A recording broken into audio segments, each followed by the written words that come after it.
continuación, la doctora María Isabel Cañón, superintendente delegada para Inspección, Vigilancia y Control de la Superintendencia de Sociedades, hará un análisis sobre la circular 100.005 del 2014. Buenos días a todos. Muchas gracias por estar acá acompañándonos en este tema árido, pero importante. Es un tema que nos preocupa mucho, porque al contrario de lo que piensan muchos en la superintendencia, nuestro interés no es sancionar y fregar al empresario. Nuestro interés es que el empresario esté bien, atienda las reglas del juego, tenga conciencia de sus límites, respete a los inversionistas y que cada órgano social ocupe su rol y que la empresa prospere. Eso es lo que más nos interesa. Pero las empresas tienen amenazas múltiples y diversas. Muchas de ellas hemos venido enfrentándolas hace algunos años, pero hemos decidido que es el momento de enfrentar el tema del lavado de activos y algunas otras cosas que afectan a las empresas. Hoy a la salida les vamos a entregar dos que serán como cartillas. La primera, que el nombre pues no pareciera que fuera de interés para las sociedades, pero se llama Convención para combatir el cohecho de servidores públicos extranjeros en transacciones comerciales internacionales. Eso suena como muy ajeno al empresario. ¿Qué es esto? Nosotros como país queremos entrar a la OECD, y para entrar a la OECD tenemos que poder llegar a ser miembros de 23 de los 200 y pico grupos de trabajo que tiene la OECD, que son de muchísimos temas, de temas ambientales, de temas de gobierno corporativo, de temas de corrupción, en fin, muchos temas, inversiones. Este tema está relacionado con un grupo de trabajo al que Colombia ya logró entrar, que es el grupo de trabajo antisoborno y corrupción. Y entramos por muchos motivos, pero entre ellos porque adoptamos la convención y se volvió ley de la República hace unos 2 años. Es la ley 1573 del 2012. Esa convención que adoptamos está aquí. ¿Por qué nos interesa para las empresas? Porque pertenecer a la OECD es entrar al club de las buenas prácticas, como dice el presidente de la República, y además implica un comportamiento del país y de sus empresas y de las entidades del Estado que hace que seamos atractivos para otros países tener relaciones comerciales con nosotros. Entonces, ¿qué nos preocupa mucho a nosotros y obviamente a la OECD, que ha sido nuestra influencia en esto? Para los que no tengan tanto conocimiento de la OECD, en español es OCDE, y es la Organización para la Cooperación y el Desarrollo Económico. Tiene sede en París, tiene 37 países miembros. Nosotros esperamos ser uno más cuando logremos pasar en todos los grupos importantes que tenemos que pasar. Este era vital, entrar a este grupo era vital, porque este es uno de los grupos obligatorios.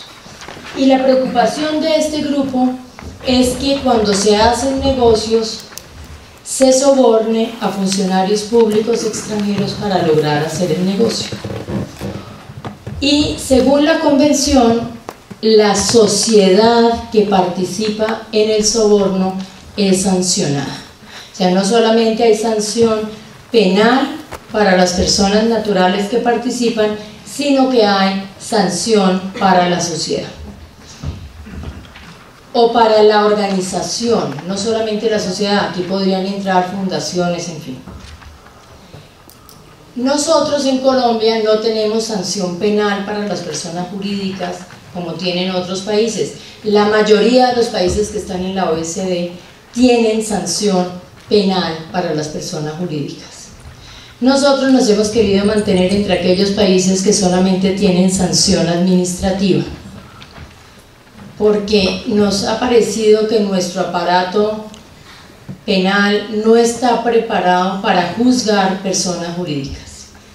Y la consecuencia de la sanción penal para la persona jurídica es la extinción de la misma. Entonces queremos proteger a nuestras empresas, hacerlos conscientes de la importancia de no incurrir en estos actos que van a llevar a sanciones y van a llevar a otras cosas, porque es que detrás de los delitos también viene el lavado de activos, está íntimamente relacionado. Todo el dinero mal habido tiene que lavarse para poder ser utilizado y disfrutado en la sociedad. Entonces, les vamos a entregar esto. Son unas pautas que hay que seguir. Es muy grave entrar en el lavado de activos. En este momento tenemos un artículo vigente en el Estatuto Anticorrupción que determina que hay una sanción por parte de la Superintendencia de Sociedades cuando hay delitos contra la administración pública. Ese artículo liga la sanción a la comisión de un delito y por esa razón la superintendencia pues no puede sancionar sin que haya un pronunciamiento de un juez penal. Hay en el Congreso, en este momento ya está radicado en el Congreso desde hace más o menos un mes, un proyecto de ley que modifica este artículo 34 del Estatuto Anticorrupción y determina varias cosas, un procedimiento para poder investigar cuando haya soborno transnacional, y también tiene un cambio sustancial en que desliga la conducta criminal de la sanción.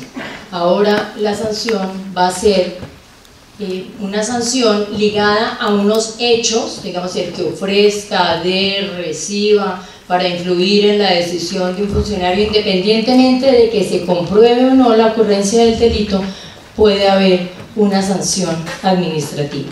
Pero como no queremos que esto coja a las empresas desprevenidas, hemos sacado la convención en una cartilla que todos ustedes van a tener cuando salgan de este salón. La otra cartilla es la circular 105 del 2014, que es el sistema de gestión del riesgo de lavado de activos y financiación del terrorismo. Esta circular es de obligatorio cumplimiento a las empresas que tienen más de 160.000 salarios mínimos legales mensuales vigentes de ingresos brutos. Son más o menos 896 empresas las que están obligadas, y para todas las demás es una sugerencia que invito a que se aplique, porque como decía William en su conferencia,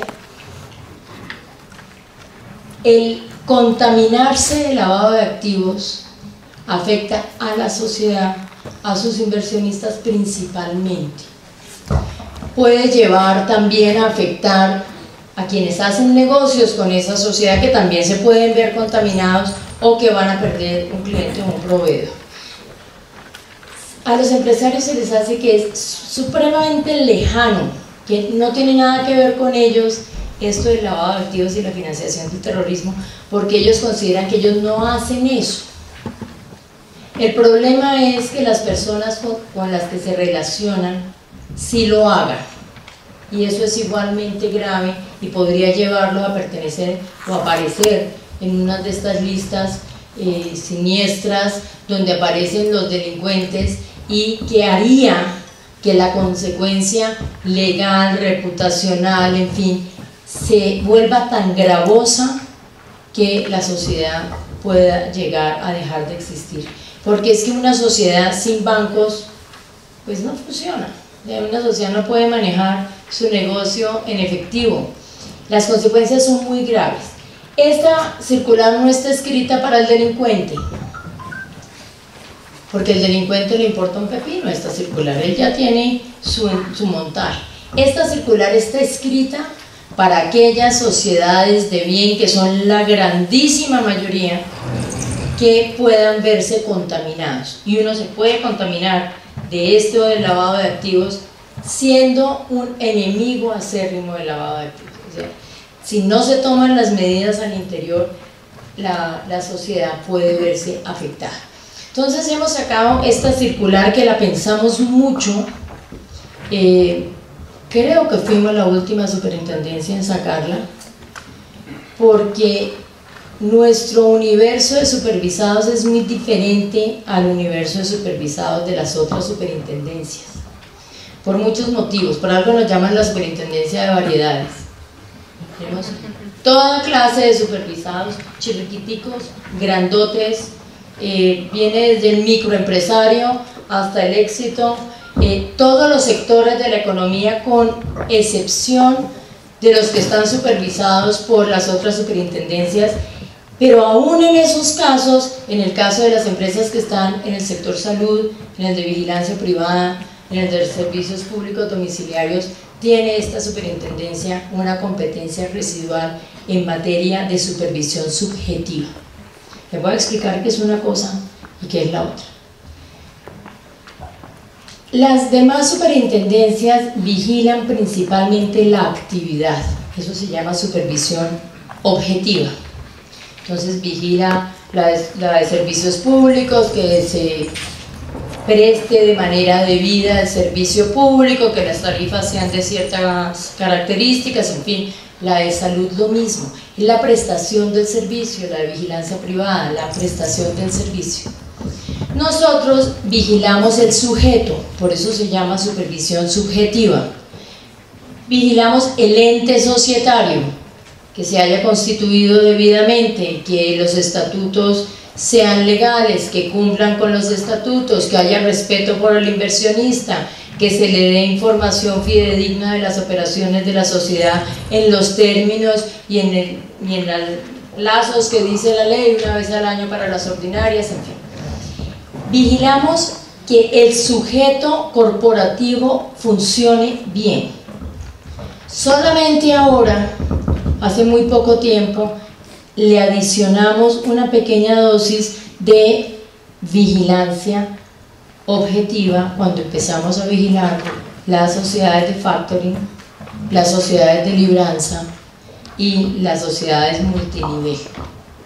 Y allí tenemos graves problemas porque las hay unas muy buenas, muy serias, y hay otras que se hacen pasar por multinivel que no son ni tan serias ni tan buenas, y han servido, digamos, de mecanismo para hacer negocios que no se deben hacer con el público. Esas no las vigilamos nosotros. Esas, cuando las descubrimos, tenemos que remitirlas a otro ente que sea el correspondiente, el que le pueda dar curso, porque no están sujetas a nuestra vigilancia, sino aquellas que hacen el negocio de multinivel de conformidad con la ley. Cuando fuimos a hacer esta circular, pues como todas las demás superintendencias, miramos qué hacía la superintendencia financiera. Era el gran ejemplo, la exitosa, lleva muchos años tratando el tema de lavado de activos y financiación del terrorismo, y tiene unos sistemas de riesgo para evitar la ocurrencia que son muy eficientes y muy efectivos. Pero la superintendencia financiera vigila a entes que son muy parecidos entre sí. Los bancos hacen el mismo negocio más o menos, se llamen de manera diferente y tengan unos productos con unas leves diferencias, pero son empresas del sector financiero que captan del público y prestan al público más o menos, y vamos a reducir, digamos, a lo más simple esa función. Las corporaciones financieras lo mismo, las aseguradoras tienen similitudes entre sí y muchas similitudes con el sistema bancario, también captan y retornan pagando los riesgos que se materializan. Nosotros, a diferencia de las otras, que todas las de la Superintendencia de Servicios Públicos hacen lo mismo, todas las de vigilancia privada hacen lo mismo, las de salud, aunque tengan especialidades diferentes, hacen lo mismo, las nuestras hacen de todo y son de todos los tamaños. Entonces empezamos a construir circulares que se parecían mucho a la del sistema financiero, pero que después mirábamos y decíamos que nuestras empresas no pueden aplicar esto. ¿Y cómo hacemos para sacar una circular que le sirva a toda la gama? Llegamos a la conclusión que no podíamos.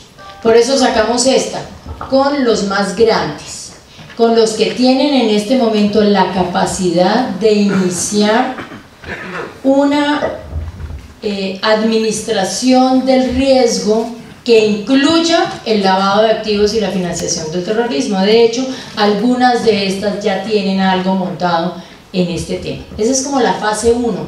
Esta circular es la primera fase. Después, una vez esta esté implementada y veamos que se está comportando bien, que si hay que ajustarla, la ajustaremos, entraremos a empresas de menor tamaño hasta que lleguemos a las empresas chiquitas, porque como en todo, las empresas grandes tienen mayor capacidad de cuidarse a sí mismas que las empresas chiquitas. Entonces, hicimos una circular que no le dijera a las empresas que ustedes tienen que implementar este sistema, sino que les dijimos, siéntense a pensar, yo creo que ya podemos meter ahí, siéntense a pensar cuál es su problema, cuál es su riesgo, cuál es su estructura al interior de la empresa, y con base en eso monte su propio sistema de riesgo. O sea que el sistema de riesgo de una sociedad va a ser de golpe diametralmente diferente al de otro, porque tienen tamaños diferentes, estructuras corporativas diferentes, riesgos diferentes, regiones diferentes, proveedores diferentes, etc. Les traigo esto porque es muy importante entender la estructura de una sociedad para poder entender por qué la circular está concebida de la manera como está concebida. Arriba vemos en un óvulo grande donde están los accionistas y uno más pequeño ahí inserto que es el de la junta directiva. La junta directiva está allí porque ella sale de ese órgano máximo donde están los accionistas, donde están los inversionistas, donde están aquellas personas que necesitan más cuidar su corporación, su sociedad, porque son los que han invertido en ella, son los que han cogido su capital y lo han metido a ese riesgo empresarial. Ellos necesitan proteger esa institución empresarial, esa sociedad. Y van a llegar a la administración a través de la junta directiva que ellos nombran. Hay unas sociedades que no tienen junta directiva porque la ley no se los exige.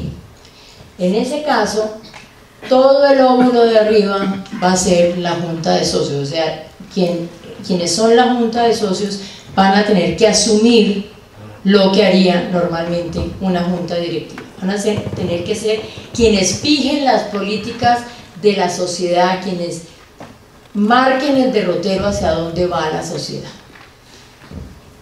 Después sigue una pirámide que en la parte más alta de la pirámide está el representante legal. Es la comunicación de la organización con la junta directiva y a través de la junta con los inversionistas. La junta va a interpretar el querer de los inversionistas y va a fijar unas políticas, entre ellas las de administración del riesgo, para que sean ejecutadas por ese representante legal.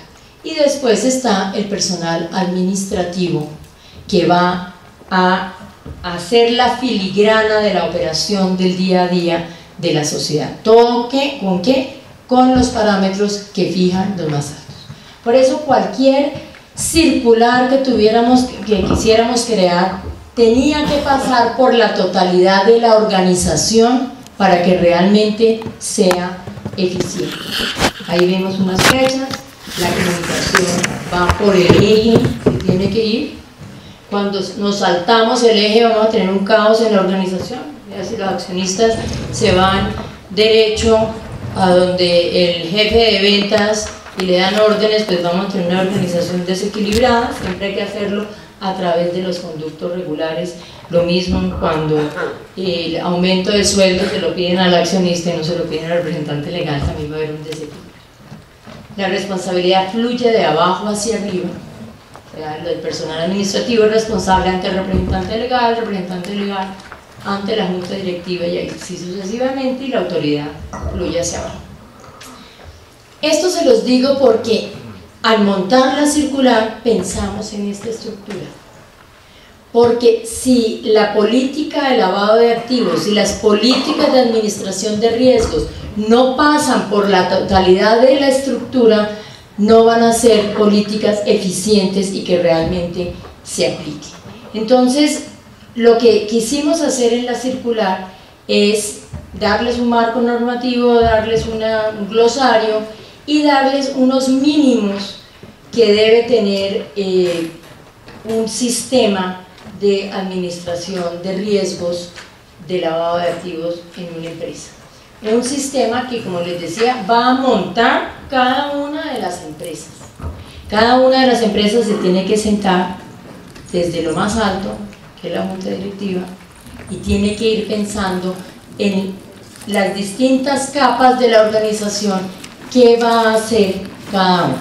Y esos parámetros que les damos allí, que son como unos mínimos que debe contener, pues son obligatorios si le caben a la empresa. Es que hay empresas que no tienen unas estructuras tan sofisticadas y entonces hay que ver y hay que acomodar en cada caso, y la superintendencia pues obviamente no se va a oponer a esto, pero sí es muy importante que diseñen el sistema desde la parte de arriba, y ese es el primer requisito, que haya un diseño que nace de ¿quién? ¿Quién podrá ser la primera persona que haga la propuesta de proyecto de una política de lavado de activos? El representante legal es el que conoce a la empresa íntegramente, el que sabe sus riesgos, el que sabe quiénes son los clientes, el que sabe quiénes son los proveedores, el que sabe cuáles son los peligros de la región donde se mueve, del negocio que hace. Él hace la propuesta a la junta directiva. Si no hay junta directiva, hará la propuesta a la junta de socios. Y la junta de socios analizará esa propuesta, la modificará o no y la aprobará. Y para que nosotros sepamos como superintendencia que eso se tomó como política de la empresa, pues tendremos que tener unas actas de junta directiva donde se adopta la política de administración de riesgos de la compañía. Una política que tendrá que variar en el tiempo, porque la situación de la empresa cambiará en el tiempo. Entonces es una política que se debe estar revisando para ver si se ajusta cada año, cada 6 meses, cada que lo determine la junta directiva, o que el representante legal reporte unos cambios en la situación del riesgo, adaptándola a las nuevas realidades. Habrá riesgos que bajen, habrá riesgos que aumenten, y en cada caso la empresa tendrá que fijar una nueva política o modificarla. Una vez se ha diseñado esa política, pues alguien la va a tener que ejecutar, y el llamado a ejecutarla es el representante legal. ¿Con quién? Con su equipo. Su organización tendrá que ejecutarla. Cuando se fija la política es muy importante establecer cómo se va a ejecutar. Obviamente va a tener que pasar por el representante legal, pero también se puede fijar ciertas cosas como los parámetros de seguimiento, la frecuencia del seguimiento, el tipo de reportes que quiera que se le presente, la frecuencia con la que quiere que se le presenten los reportes de la ejecución. Eso lo va a decidir cada empresa. ¿Cómo? Según su riesgo. Si es una empresa de riesgo grande, probablemente diga: yo necesito un reporte trimestral. Si es una empresa de bajo riesgo, probablemente pida un informe anual. O sea, eso va a ser potestativo de cada empresario. Lo que hemos querido es que haya una conciencia de que hay que administrar ese riesgo, que no hay que dejarse contaminar, pero que cada uno construya su política de riesgos a su medida. Tendrá que haber una ejecución, eso es otro de los requisitos, un seguimiento. El seguimiento también se tiene que fijar al momento de hacerse política, modificable. Todo lo que fijen en la primera vez será modificable. La primera vez van a ser muy inexpertos para hacerlo, pero en la medida en que tengan la posibilidad de tener, digamos, charlas con personas de la OIAF, charlas con personas de la Fiscalía, charlas con nosotros, con administradores de riesgo, que los hay muchos, en la medida que los oficiales de cumplimiento sean más profesionales, que me parece que ha habido una enorme profesionalización de los oficiales de cumplimiento en los últimos años. Ese seguimiento que hay que hacerle, la empresa tiene que tener una persona responsable de hacerlo. En la circular decimos oficial de seguimiento o quien haga sus veces, y lo ponemos así es porque no nos interesa cómo se llame. Si lo quieren poner oficial de cumplimiento, maravilloso. Si lo quieren llamar control interno, maravilloso. Si lo quieren llamar auditoría de riesgos, maravillosos.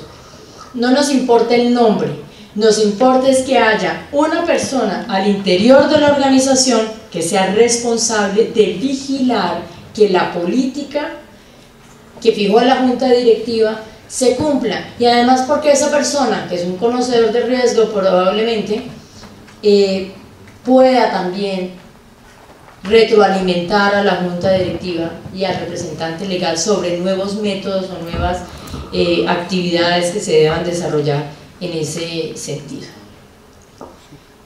Tiene que haber una exigencia de cumplimiento. La junta directiva tiene que fijar el cumplimiento del sistema de autocontrol y de gestión de riesgo, porque si no hay seguimiento y no hay cumplimiento, pues no vamos a tener nada. Entonces también dentro de ese sistema que se cree deben contemplar el cumplimiento, y deben contemplar otras dos cosas que son fundamentales: la comunicación y la capacitación, porque de la única manera que ese staff, que ese personal administrativo va a poder colaborar es que tenga conocimiento de esa política. Hay que comunicarla, necesitamos que la gente la entienda, y además hay que capacitarla. ¿Quiénes son los que la empresa debe comunicar y capacitar? Pues la empresa debe, al analizar su riesgo, vislumbrar cuáles son las personas al interior de la empresa que están en una posición de riesgo, y a esas personas debe decidir comunicar y debe decidir capacitar, que puede decidir cambiar y capacitar menos o capacitar más con el tiempo. Claro, la empresa, como va midiendo el resultado, va midiendo la importancia, va aprendiendo, puede que cambie también esto, pero lo importante es que tenga una política al respecto. Hay unas cosas que ya se han hablado aquí, o sea, las habló William, que son algunas como medidas, no me voy a detener mucho. Hay algunos ejemplos de medidas que trae la circular, me parece que ha estado mucho más amplia en la presentación de William. Hay unas cosas que dan unas pautas. Cuando estábamos haciendo esta historia, la cuento mucho porque cuando estábamos recién mirando cómo sería el contenido de la circular, yo preguntaba, y bueno, ¿y cómo nos damos cuenta? Con los estados financieros que nosotros recibimos, ¿cómo nos vamos a dar cuenta que haya algo sospechoso? Nosotros no recibimos estados financieros, primero, pues son mucho más generales, no son tan detallados, y segundo, ¿cómo hacemos para ver eso? Porque es que nadie va a poner en un rubro plata pagada por soborno o ingreso por... Sí, eso no va a pasar. Entonces realmente es una cosa que es complicada, pero una de las cosas que me dijeron en ese momento fue, pues una empresa que mueva mucho efectivo y que no tenga cuentas bancarias. Le dije, pues de las 36.000 que yo recibo estados financieros, todas tienen cuentas bancarias. En ese caso no, sigan, o al otro. Porque es difícil, realmente las empresas vigiladas por la Superintendencia de Sociedades, en su mayoría, son empresas buenas, son empresas que tengan los problemas propios de insolvencia, de competencia, de problemas propios del negocio, pero pero la mayoría son empresas buenas. Entonces, vamos a tener que utilizar, la OIAF tiene en su página, va renovando y va metiendo casos nuevos que se le ocurran, vamos a tener que empezar a pensar algo que normalmente no pensamos los empresarios, y lo digo porque yo vengo de una familia de empresarios y gran parte de mi vida profesional he pasado en el sector privado, y hay cosas en las que uno piensa poco, porque es que el empresario piensa en su negocio, en aumentar las ventas, en pagar la nómina, en los seguros que tiene que comprar, en la publicidad, en abrir nuevos mercados, en miles de cosas que tiene que hacer, pero normalmente no piensa en el riesgo y mucho menos en el riesgo de lavado de activos. Esta circular es un llamado, y les voy a dar un ejemplo de algo que también siempre doy cuando hablo de esta circular. Es como cuando el Estado tuvo que volver norma la obligación de ponerse cinturón de seguridad. Todos sabíamos que había que hacerlo, pero no lo hacíamos hasta que no se volvió obligatorio, hasta que no nos empezaron a multar por no tener el cinturón puesto. Esto es lo mismo. Esta circular yo la veo como un cinturón de seguridad que obligará a las empresas a pensar en sus riesgos, especialmente en este, que es gravísimo, porque es que hay riesgos que cuando se materializan no acaban con las empresas, pero este cuando se materializa sí acaba con las empresas. Una empresa sin cuentas bancarias, una empresa con mala reputación, que sus proveedores no quieren trabajar con ella, sus clientes no quieren volverla a comprar, es una empresa que va a la bancarrota con mucha seguridad. Es muy difícil para una empresa, aun cuando lo sacan de la lista Clinton, pararse y recuperarse, que es lo que vemos aquí en la empresa. Hay una cosa que es importante, que eso pues está en todos los libros y manuales y todo lo que tiene que ver con lavado de activos, que se conozca a su cliente y conozca a su proveedor, haga procesos de debida diligencia. Yo veo que cuando doy estas charlas, este es uno de los puntos más álgidos, es donde la mayoría de la gente dice: ¿y cómo hago? ¿Por dónde arranco? Cómo hagan la debida diligencia va a cambiar de empresa en empresa según el riesgo que tenga cada uno y según el tipo de negocio que tenga cada uno. Hacer procesos de debida diligencia no es fácil, pero hay que hacerlo. Uno no puede venderle grandes cantidades a un cliente que uno no tiene ni idea de dónde está, ni dónde trabaja, ni qué negocio tiene. Hay que conocer más a la persona. Hay maneras de hacerlo. La principal manera como se hace una debida diligencia es pidiéndole directamente a la persona la información sobre sí misma. Cuando uno va a comprar una casa, uno averigua un poquito quién es esa persona que le está vendiendo a uno la casa. Uno es una persona natural, común y corriente, pero uno averigua en dónde trabaja, uno puede pedir ciertas certificaciones. El que está vendiendo normalmente entrega muchas cosas. Hay que pedir información. A veces no será fácil. Hay una cosa que sugiero que hagan, es miren en las páginas de las superintendencias, hay mucha información allí. Desafortunadamente en este momento no hay un sistema unificado para obtener información, pero pues una empresa que esté presentando estados financieros hace muchos años, una empresa puede averiguar si las empresas han sido sancionadas o no. Cuando hablo de superintendencias normalmente hablo de empresas porque son más las personas jurídicas vigiladas que las personas naturales. Si han sido sancionadas porque se demoró 30 días en presentar los estados financieros, pues eso no es un problema, pero si ha sido sancionada por falsedad en la información contable, eso ya es otro cuento. Entonces las superintendencias son una buena fuente de información. Hoy día por el internet se puede conseguir mucha información. En la circular, yo no me acuerdo en qué artículo está, pero hay un link. La circular está colgada en la página web de la superintendencia, que si lo miran por allí van a poder meterse en un link que tiene varias listas. Es bueno revisar la lista de Clinton, que se llama FAC, y las otras listas de Interpol para ver si las personas están allí. Y cada vez que sepamos de una lista nueva vamos a incluirla en nuestra página web para facilitar el proceso de debida diligencia que ustedes tengan que hacer. Hay un plan del Estado que tuvo origen en esta superintendencia, que creo que va bastante bien, pero no se ha terminado, que es que toda la información de los vigilados por toda la superintendencia se obtenga a través de una sola plataforma que le permita a ustedes, a los usuarios, entrar por allí con un nombre de empresa o con un NIT o obtener el NIT a través de esa página, de esa plataforma, y poder obtener en un solo sitio la información que sobre esa persona jurídica se tenga en todas las entidades. Hay una, sin querer satanizar las fundaciones, porque las hay maravillosas, las fundaciones se han vuelto un vehículo muy atractivo. Creo que en el caso de las fundaciones hay que averiguar muy bien, porque como son las únicas no vigiladas por nadie, han sido utilizadas algunas de ellas muy malamente para hacer cosas. Entonces también creo que hay que abrir los ojos en el caso de las fundaciones. Nadie vigila las fundaciones.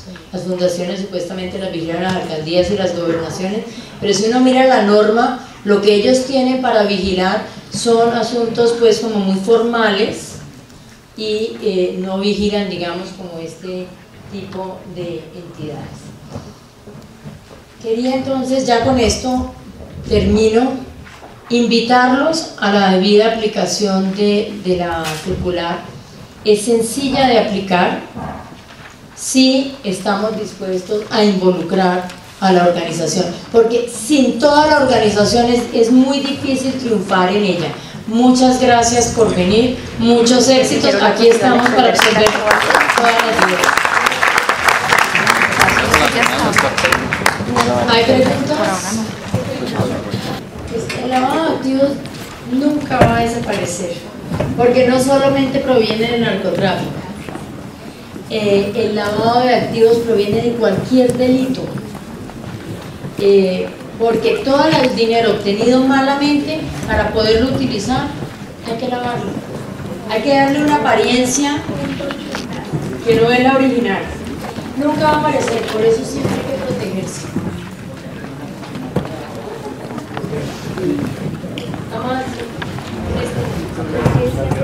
Para el 31 de diciembre se debe tener implementado toda la circular, o se puede mostrar a la superintendencia que se ha avanzado como empresa en el acta, que se tiene levantado un plan de gestión. Vea, esta es una pregunta muy importante. ¿Qué voy a exigir para el 31 de diciembre?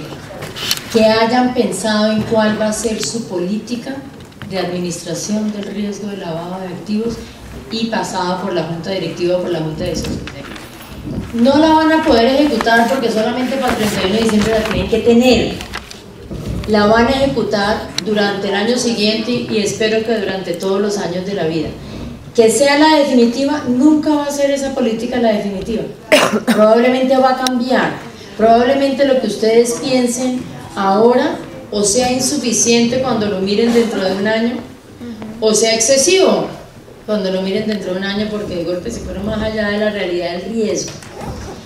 Van a incursionar por primera vez en esto.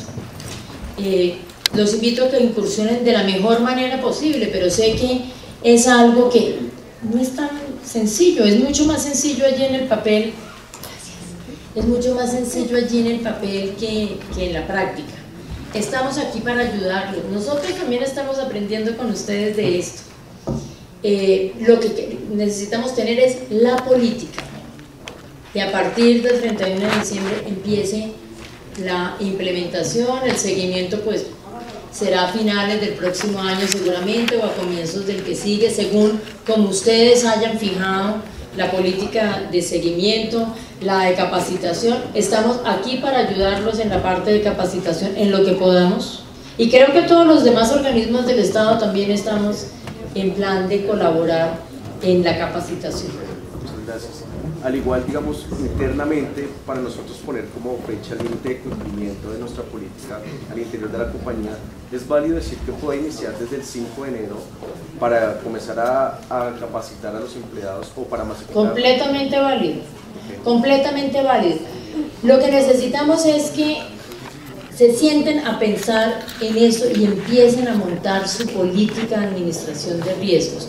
Y para eso pues habrá que mirar la organización completa. Esa es una pregunta que me hacen mucho, ¿por dónde empiezo? Pues empiece por pensar qué hace. Compro, manufacturo, vendo, recaudo, tengo outsourcing, todo lo que hace la compañía hace en un mapa y van mirando dónde pueda estar el riesgo. Puede que haya riesgos que ahora no vean y vean después, puede que haya riesgos que sobredimensionen y después se den cuenta que no eran tan riesgos. Va a haber mucho de eso. Lo que nos interesa, a nosotros no nos interesa con esta circular coger a las empresas y acogotarlas y sancionarlas, nos interesa es que tomen conciencia de su riesgo y lo administren. Y estamos aquí para ayudarlos, no para decir, no, usted se portó pésimo, usted se portó mal. Tampoco pues para que se pongan tan tranquilos y digan, no, esa vieja y esa no va a hacer nada, entonces no hago nada. Pero quien se protege realmente, si una de las empresas de las 890 sale contaminada del riesgo, pues a la superintendencia no le pasa nada. A la que le pasa es a la empresa, o sea, lo que queremos es que tomen conciencia que es la empresa la que sufre en sus costos legales, en su reputación, en su capacidad de moverse dentro del mercado. Ya hay muchas empresas de las grandes que ya tienen buenos sistemas, que están exigiendo que sus proveedores y sus clientes también tengan buenos sistemas para protegerse. Entonces, eso es lo que nos interesa. Piensen en ese riesgo, analícenlo, móntenlo lo mejor que puedan y vayan corrigiéndolo durante los años que vienen. Consulta, qué pena. Las listas para consultar que están en el link de la superintendencia, ¿esas son listas vinculantes para ustedes? ¿Por qué lo digo? Porque digamos nosotros por casa matriz tenemos que consultar más listas en un proceso interno que son otras listas europeas. ¿Podemos nosotros demostrar? Para nosotros es un apoyo, porque no todo el mundo sabe dónde buscar las listas ni qué listas pueden ser. Para nosotros es un apoyo. La idea es que vayamos montando cada vez más listas que les sirvan a ustedes. Si ustedes tienen más listas, magnífico, porque van a administrar el riesgo mejor. Una pregunta. Hay empresas que realizábamos comercio exterior, actividades de comercio exterior o tenemos operaciones en zona franca desde hace varios años. Por eso implementamos un CICLA aplicando la circular 170 de la DIAN. Y ahí tenemos un oficial de cumplimiento con unas funciones.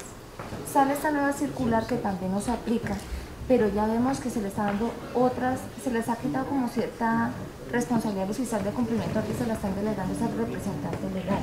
En este caso va depende del sistema. El sistema que monten la empresa, porque hay empresas de todos los tamaños. Y la idea es que esta circular la vamos perfeccionando y van a entrar en la fase 2 empresas más pequeñas. Hay empresas, cuando ya entremos a las micros, que no van a poder tener oficial de cumplimiento. De golpe puedan llegar a tener una asesoría de un oficial de cumplimiento para que los ayude a montar su mini sistema.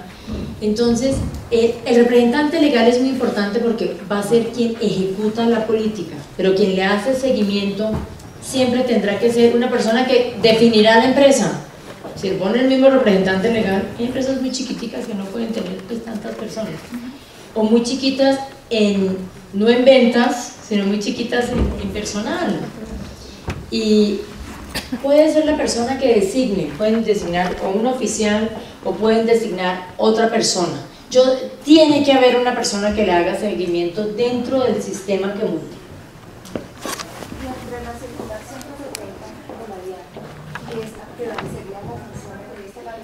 Yo creo que como este es un sistema que se monta a la medida de cada empresa, yo creo que no riñe. Si están cumpliendo lo de la DIAN, ya de golpe ya tienen gran parte de esto avanzado. Hay empresas que ya tienen algo montado, no quiere decir borrón y cuenta nueva, no, todo lo contrario. Miren aquí a ver si de los 5 o 6 principios, 7 creo que son, que hay, como mínimos, si hay alguno que le falta. Si no hay ninguno que le falta, ya están hechos. Simplemente hagan seguimiento. Lo que sí pasa es que cuando son grupos empresariales, cada empresa del grupo aplicará la circular de su supervisor. Entonces, si en un grupo hay empresas del sector financiero, aplicarán esas del sector financiero, aplicarán la de la superfinanciera. Las empresas del sector real vigiladas por nosotros aplicarán la nuestra. Eso es como una locura. Por eso estamos trabajando a ver si tenemos unas circulares que sean, pues, más comprensivas, para que no tengan que aplicar una cosa en vigilancia privada, otra cosa acá, otra cosa en salud. Ha sido difícil porque cada una de las superintendencias es un pequeño reino que tiene, nadie me diga qué hacer. Sin embargo, hemos logrado sentarnos en la misma mesa.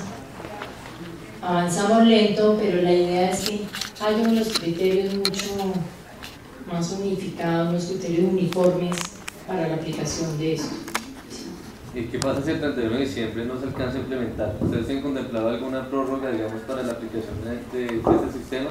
Pues en nuestro caso puntual, la Junta Directiva obviamente, se encuentra en otro país, entonces es muy difícil que lo tengamos aprobado el 31 de diciembre como tal la política. Pero lo pueden tener planteado, o sea, pueden tener, porque esa Junta Directiva que está en otro país va a tener que depender mucho de los que están aquí, que son los que tienen que analizar el riesgo de esa sucursal o de esa filial aquí. Entonces, lo que pueden tener es ya un proyecto construido para que cuando llegue el momento de poderse sentar con la Junta, tengan ya un sistema para proponer. Nosotros entendemos que hay empresas que funcionan diferente, hay empresas que cierran estados financieros, no el 31 de diciembre como la mayoría, sino que lo cierran el 28, o sea, nosotros tenemos que ser flexibles en el tipo de empresa y en las empresas que tienen, digamos, matrices en otras partes que tendrán que depender también de no reñir con esas otras políticas, aunque creo que a todo el mundo le interesa combatir el lavado de activos, porque nadie quiere verse contaminado por eso. Entonces, como les decía, nuestro interés no es un interés perseguidor. Si hay razones que vamos encontrando cuando vayamos mirando las aplicaciones, que son factores reales y particulares que hacen que una empresa esté en una situación un poco diferente, pues las vamos a respetar. Lo importante es que piensen en esto y empiecen a protegerse. ¿Qué espera la superintendencia por parte de las compañías que envíen a 31 de diciembre? ¿Esperan que envíen un documento formal? ¿Espera que envíen avances del tema? Hasta ahora no tenemos, digamos, una orden genérica de algo que tengan que hacer. Lo que sí tienen que hacer, porque es que yo nunca voy a poder decirles si ese sistema que montaron es bueno o es malo, porque ¿cómo?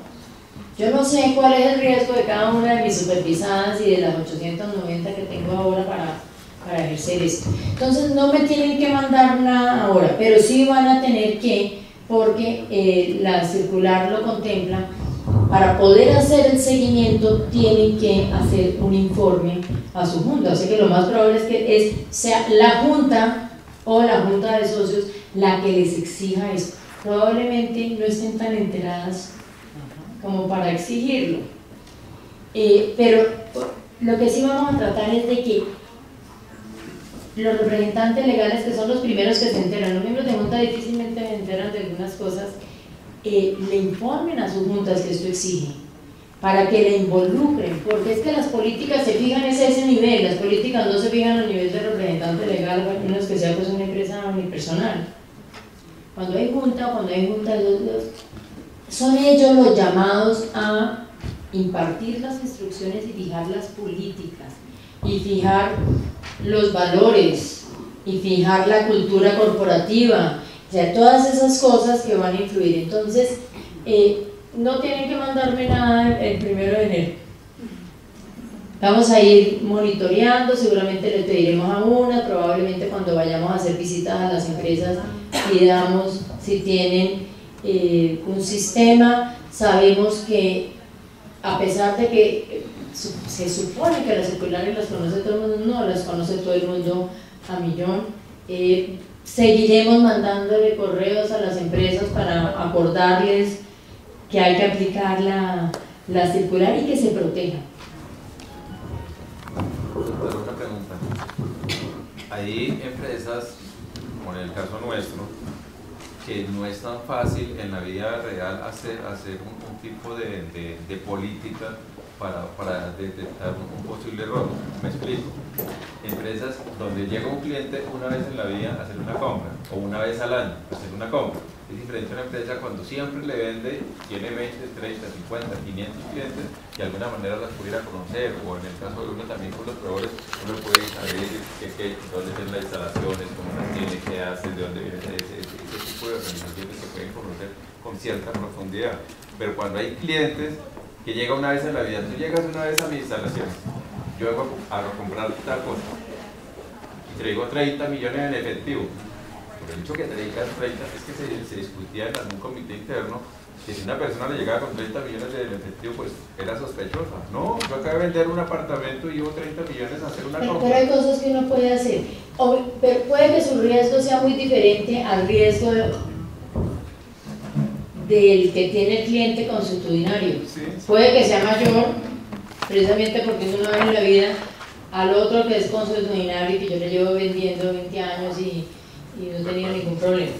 Tiene que mirar a la empresa qué hace y fijar algunas políticas. Ejemplo, una buena manera de protegerse es que cuando uno hace las transacciones tenga alguna trazabilidad. Entonces uno puede fijar, por ejemplo, como política que cuando la transacción es de X dinero para arriba, solamente me puedan pagar o con cheque o con transferencia bancaria, una serie de cosas, porque esas cosas dejan trazabilidad. Es raro que alguien venga a comprar y traiga 200 millones en efectivo, ¿no? Es muy estrampótica. ¿Qué le pasa? No creas, doctora. Cualquier persona que... Si llega a pagar 1 millón, pues es normal. De una persona abastos,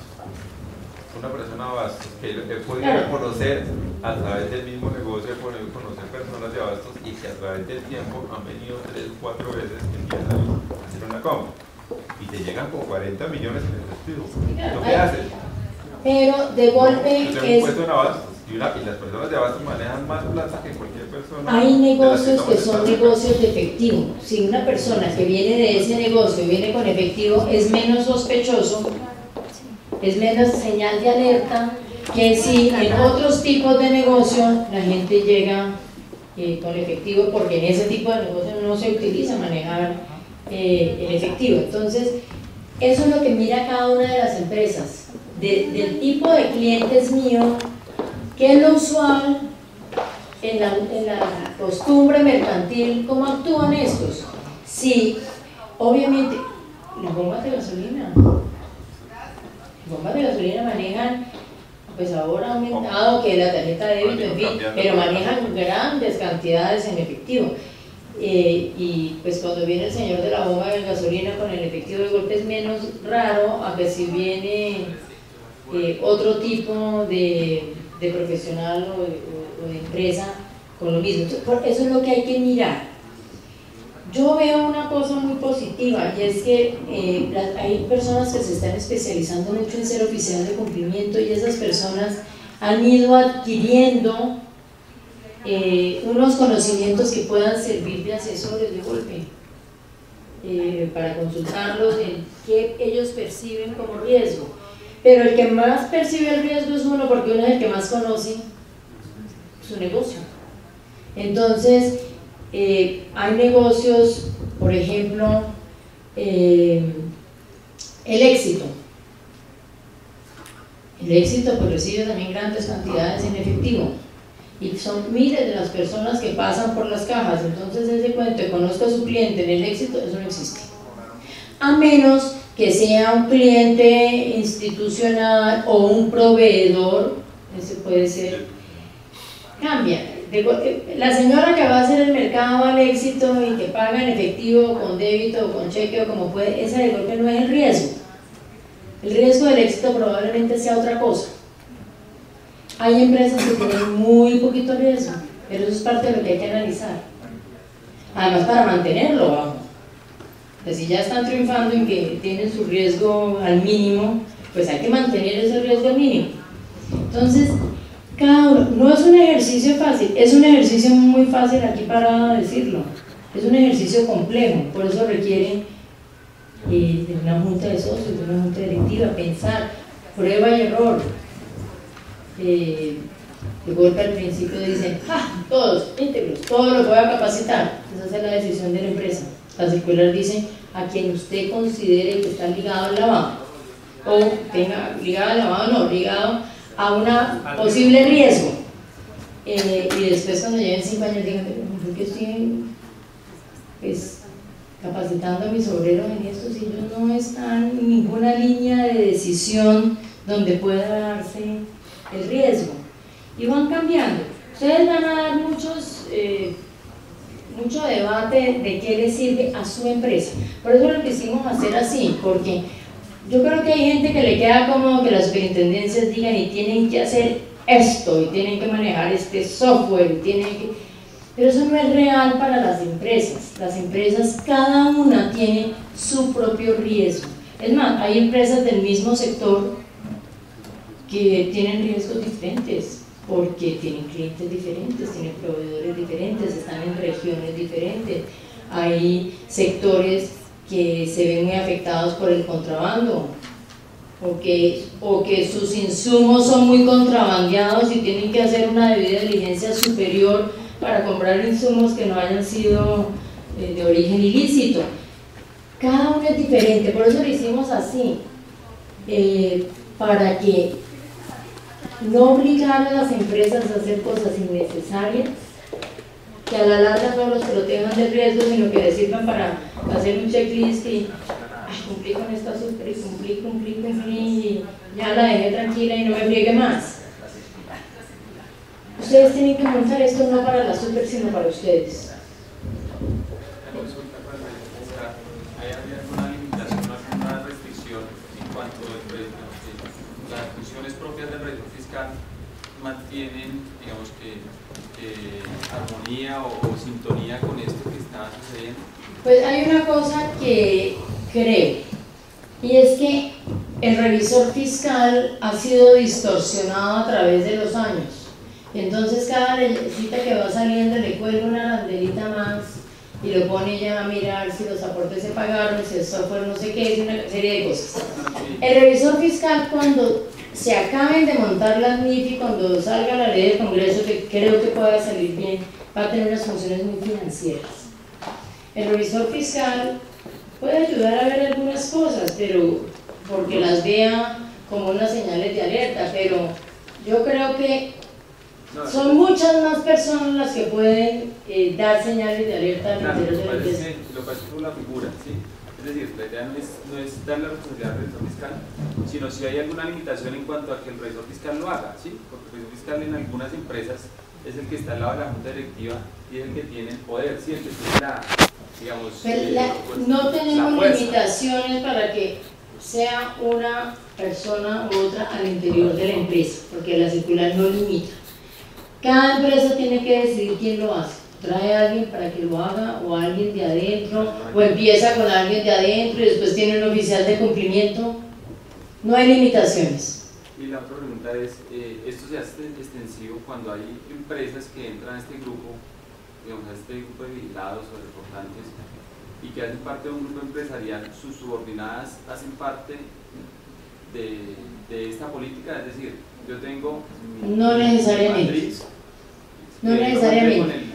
Será responsable la que cumple con el parámetro de los 160.000 salarios mínimos legales mensuales vigentes y que sea vigilada por esta superintendencia. Porque si en el grupo de vigiladas por otras, aplicarán las de las otras. Normalmente, como esto es parte de la cultura empresarial, normalmente la cultura la impone la matriz y seguramente va exigiendo en su grupo las cosas. ¿Sabe que si están aplicando la de otras superintendencias también ya hay una cultura? Es muy fácil que eso no riña con esto, porque esto, como es mucho más flexible y mucho de la realidad de la empresa, pero no quiere decir que si yo tengo una filial, la filial que no cumple con el requisito no está obligada, pero lo pueden hacer, lo pueden descender hacia esa de manera voluntaria y a esa no vamos a vigilar que tengan un sistema. Es más por la formalidad, es decir, digamos, en caso de que debiéramos hacerlo, pues digamos que de alguna manera tendría que incluirse en el orden del día, de las reuniones de junta o en las convocatorias. En las empresas que no están obligadas lo pueden hacer de la forma que quieran. De la única empresa que tiene la obligación de involucrar a la organización es la que cumple con el requisito de los 160.000. Es el grupo de ¿cómo se llama su grupo? De buenas prácticas. La oficina 408. La pregunta, si entre el grupo empresarial varias empresas les aplican esta norma, ¿podemos definir un manual corporativo si sea la longitud de riesgos aplicada a cada uno? Sí, claro. Sí, claro. Te recibo la evaluación. No, porque puede que los riesgos sean diferentes en las empresas de grupo. Solo manual, Sí, cada empresa tendrá que ver cómo lo hace.